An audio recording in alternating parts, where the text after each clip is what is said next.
Today we're going to be making French onion soup here at the left bank. We'll start obviously with an onion of French onion soup. We need a good onion and a decent amount of it. So we'll peel that onion, slice it, and then we'll caramelize it nicely, which is the key to a French onion soup, is the caramelization on the onions. And that means you need plenty of onions. So we're going to start with this much onion, and we're going to only use that much beef stock. And the beef stock we make in-house. We roast bones with tomato paste, a little bit of vegetables, and we cook it for 2 days. Once we finish that stock, we strain it out, and then we make a double stock out of it. So we just reduce it by half. So we have a really intense beef flavor in our French onion soup. And then just other random few seasonings, but the key is just the caramelization of the onion. So we'll start with the onion. So we'll just take onion, peel it. Once you get a peeled onion, you just want to cut it in half. And then we'll just start chopping it. You don't want it too thin, but not too thick either. So you're going to caramelize it down, so it really doesn't matter what it's going to look like.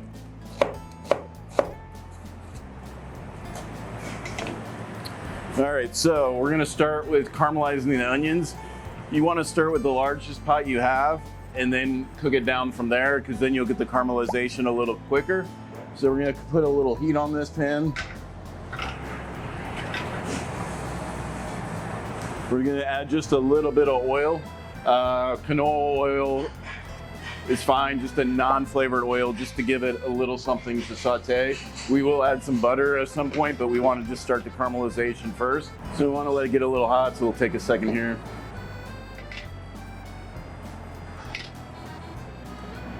So we'll go in with our onions. We want to hear a little sizzle.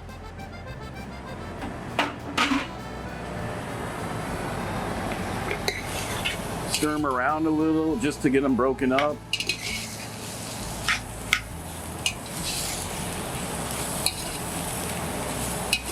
And the key to good caramelized onions is just letting them sit.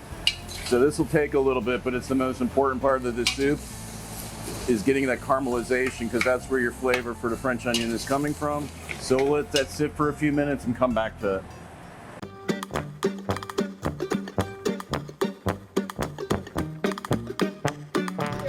Say hi to the camera.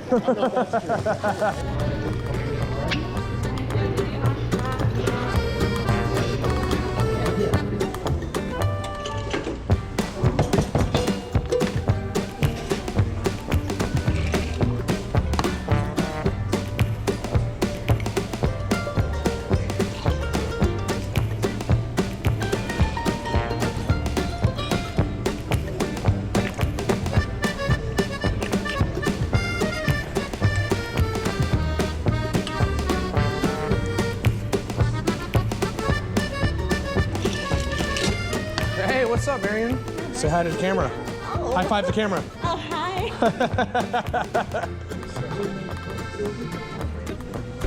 Ooh, wow, cool. Left bank. Let's go through here.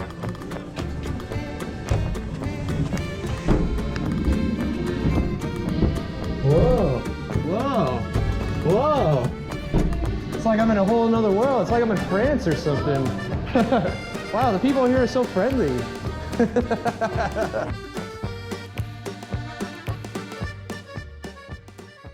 See, we're getting a little bit of caramelization. We want that caramelization. We don't want burnt, but we want caramel. So we'll start from this big pan until we start getting the right amount of caramel we want, and then we'll transfer into a smaller pot and get us the rest of the way there. Still, just getting there. We're starting to wilt down a little. We'll start seeing a little bit more caramelization soon. Caramelization takes probably 15 to 30 minutes, depending on how large of a pan you have. The smaller pan you do this in, the longer it'll take. If you have a smaller pan, I'd probably separate it out into a couple of pans and combine it together. But you don't want to lose this caramelization on the bottom of the pot. We're still going to caramelize this, but now we're going to start flavoring it a little bit. So we're going to go in with a little bit of butter, which will also help the caramelization. Go in with a couple of bay leaves.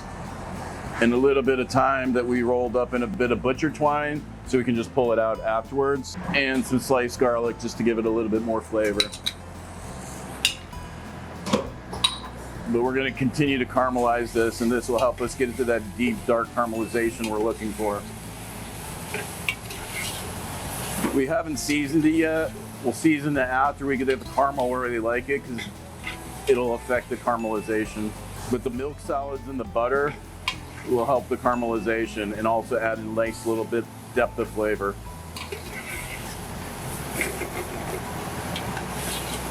We want this to be deeper and darker, but you can see the caramelization starting to develop.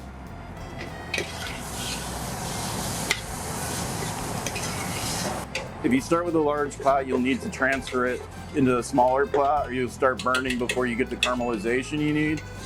If you start with 2 smaller pots, you can just combine to 1 pot at a certain point, and we'll keep caramelizing it.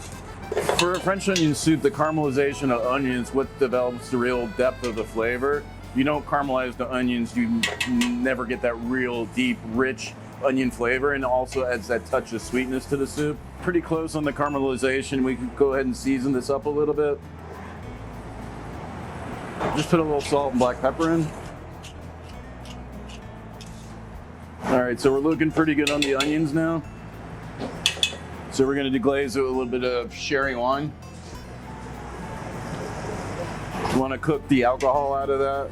The sherry wine just adds a little bit more flavor. It helps deglaze it. A little acid to balance out the sweetness, because you do get a little bit of sweetness from the onions and the caramelization. So that's reduced. We're going to just put a little splash of sherry vinegar in there too. That'll also help balance out the flavors. So now that we're there, we're going to go in with our double beef stock.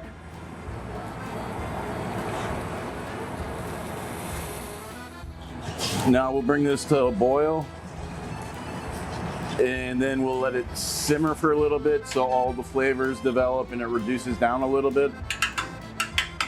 When it's ready, just taste it. You want all the flavors to come together. You want to taste the beef, the onion, and everything.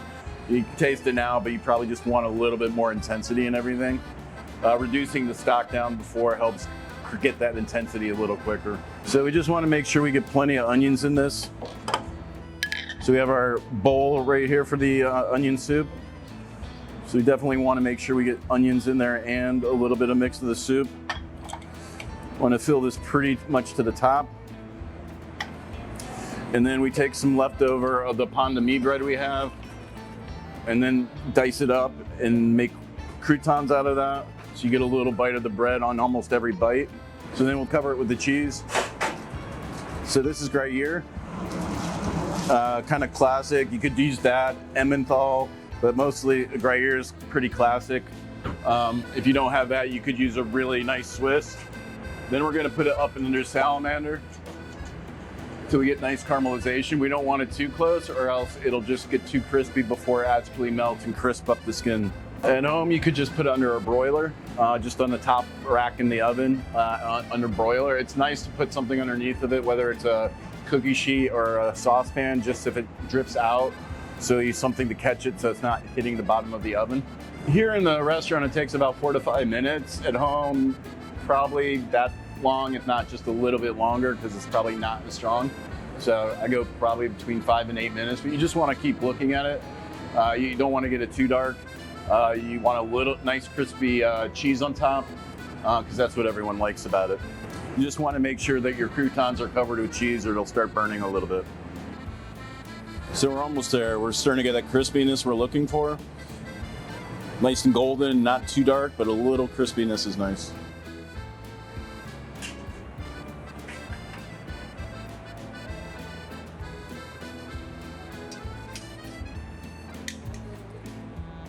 And then we serve that back to the dining room in a nice hot bowl, on a nice underliner, because the bowl is nice and hot.